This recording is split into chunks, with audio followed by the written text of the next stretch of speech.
بسم اللہ الرحمن الرحیم من ای شیء خلقہ من نطفة خلقہ فقدرہ ثم السبیل یسرہ۔ اللہ نے اسے کس چیز سے بنایا ہے؟ ایک نطفے سے بنایا، پھر اس کی تقدیر بنائی،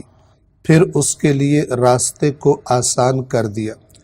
آیت نمبر 19 تک کے الفاظ کے معنی بیان ہو چکے تھے۔ آیت نمبر 20 کے الفاظ کے معنی کی طرف توجہ فرمائیں۔ پہلا حرف ہے ثم، ثم یعنی پھر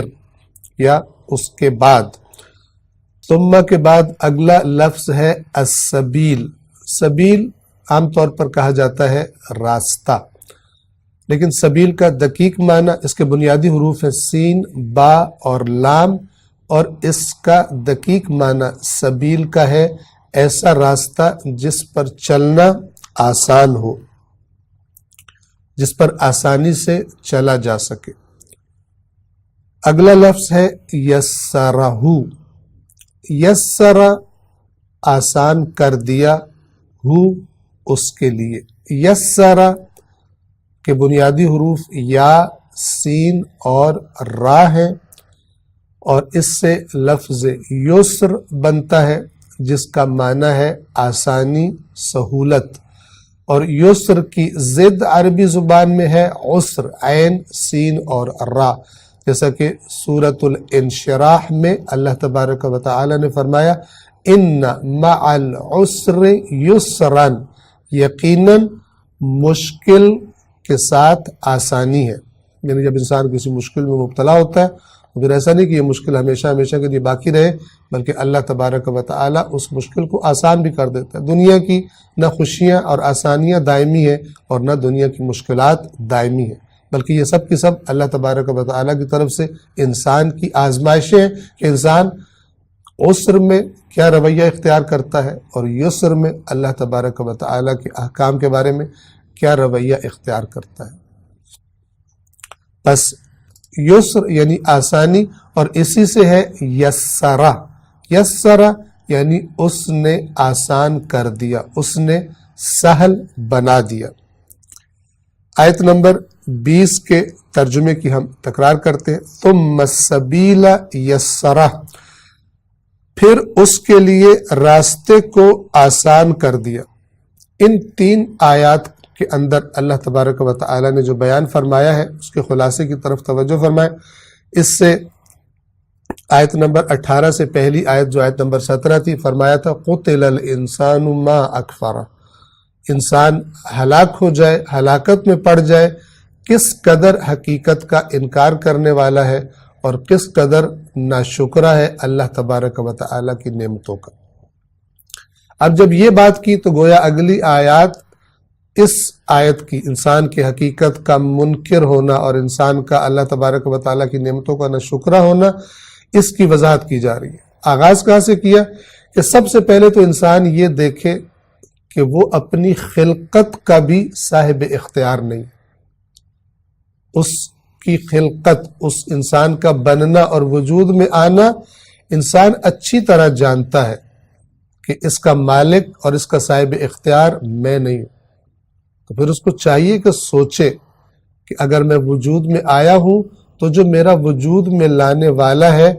اس کی نسبت سے میری کوئی ذمہ داری بنتی ہے یا نہیں بنتی۔ اور پھر اللہ نے فرمایا کہ بنایا بھی کس چیز سے؟ کوئی ایسی چیز کہ جو بہت ہی زیادہ گویا کہ جس پر فخر کیا جا سکتا ہو، کہ میں جیسے آج کل مثلا بعض لوگ اپنے خاندان پر، بڑے خاندان پر فخر کرتے ہیں۔ معاشرتی طور پر جس خاندان کی زیادہ عزت ہو یا جس کا بڑا نام ہو تو پھر اس خاندان کے افراد اس خاندان کا فرد ہونے کی وجہ سے اپنے آپ پر فخر کرتے ہیں، کہ اللہ تبارک و تعالی نے قرآن کریم میں اس سے بھی منع فرمایا۔ لیکن خاندانوں کو آپ ایک طرف رکھ دیں، ہر انسان در حقیقت بنا کس چیز سے ہے؟ ان آیات میں اللہ تبارک و تعالی نے انسان کو اس کی ابتدا، اس کی حقارت، اس کی حیثیت یاد کرائی ہے کہ تو کتنی حقیر چیز سے بنایا گیا اور تو کتنا کمزور تھا، جب ایک نطفے کی شکل میں اپنے باپ کی صلب میں موجود تھا، خداوند عالم اگر چاہتا تو وجود میں ہی نہ آتا، پھر وہ نطفہ صلب پدر سے رحم مادر میں منتقل ہوتا ہے، اور پھر رحم مادر میں ایسے مراحل سے گزرتا ہے کہ اگر کسی ایک مرحلے میں بھی خداوند عالم چاہتا تو تجھے ناقص الخلقت بنا دیتا، تیرا ہاتھ نہ ہوتا، تیرے پیر نہ ہوتے، تیری آنکھ نہ ہوتی، تیرا کان نہ ہوتا، یا زبان ہوتی مگر تو بول نہ سکتا، آنکھ ہوتی مگر تو دیکھ نہ سکتا۔ تو ان تمام چیزوں کو جو تیری ضرورت تھی، فقدرہ کا یہ معنی بھی ہے، ہر چیز کی جتنی مقدار کی تجھے ضرورت تھی اس مقدار کو معین کر کے تجھے عطا کیا، اور تجھے ایک مکمل انسان کی شکل میں اللہ تبارک و تعالیٰ نے اس دنیا میں وجود بخشا۔ تو اس نعمت کو کیوں بھول جاتا ہے؟ اپنی محتاجی کے زمانے کو کیوں بھول جاتا ہے؟ جب تو کچھ تھا ہی نہیں، ایک پانی کے قطرے کی شکل میں تھا، پھر ایک گوشت کے لوتھڑے کی شکل میں تھا، پھر ایک ایسا لوتھڑا جس کے اندر ہڈیاں اگائی گئی،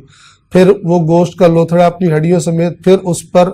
کیسے اللہ تبارک و تعالیٰ نے تیرا چہرہ بنایا، آنکھیں بنائی، ناک بنایا، کان بنائے، ہونٹ بنائے، زبان بنائی، اندر دانتوں کے اگنے کا اندازہ معین کر دیا کہ جب تو دنیا میں آئے گا تو کتنے عرصے کے بعد پھر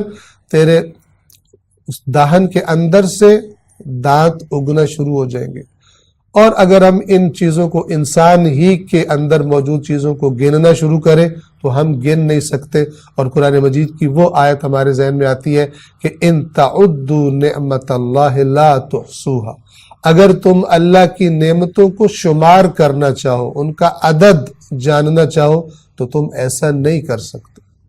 تم گنتے گنتے تھک جاؤ گے، اللہ تبارک و تعالیٰ کی نعمتیں ختم نہیں ہوں گی، چونکہ بہت کم مقدار ہے جسے تم جانتے ہو، اور بہت بڑی مقدار ایسی ہے کہ جس کا ابھی تمہیں علم بھی نہیں ہے۔ بس انسان کو اس کی حیثیت یاد کرائی تاکہ جب انسان اپنے بارے میں سوچے، اپنی خلقت کے بارے میں سوچے، تو پھر اپنے خالق کی طرف اس کا ذہن منتقل ہو جائے، اور پھر جب دیکھے کہ اس خالق کا نمائندہ اس کے لیے ایک ایسا پیغام لے کر آیا ہے جو حیات بخش ہے، جو اسے اللہ تبارک و تعالیٰ سے قریب کرنے والا ہے، تو ناشکری کرنے کی بجائے اور اس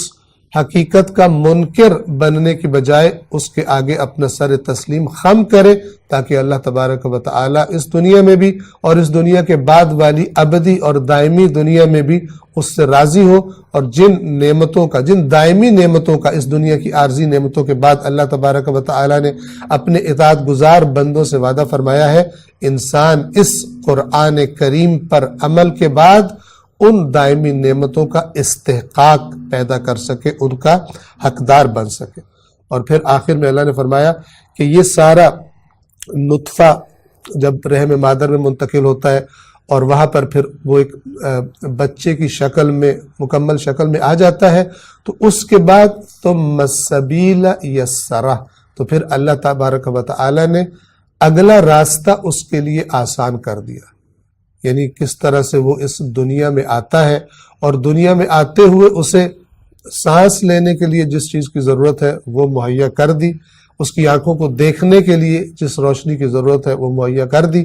اس کے کانوں کو سننے کے لیے جن چیزوں کی ضرورت ہے وہ باہر موجود ہے، اللہ نے مہیا کر دی۔ انسان کے جس غذا کو کھانے کی ضرورت تھی وہ اللہ تبارک و تعالی نے معین کر دی، ابھی بڑوں والی غذا نہیں کھا سکتا تھا، تو اللہ تبارک و تعالی نے اس کی ماں کے وجود میں ہی اس کے لیے ایک بہترین غذا پیدا کر دی، یعنی انسان کو پے در پے نعمتیں ہی نعمتیں عطا کر دی، اس کے لیے اس دنیا میں آنے اور اس دنیا میں رہنے کا راستہ آسان کر دیا۔ السلام علیکم ورحمۃ اللہ وبرکاتہ۔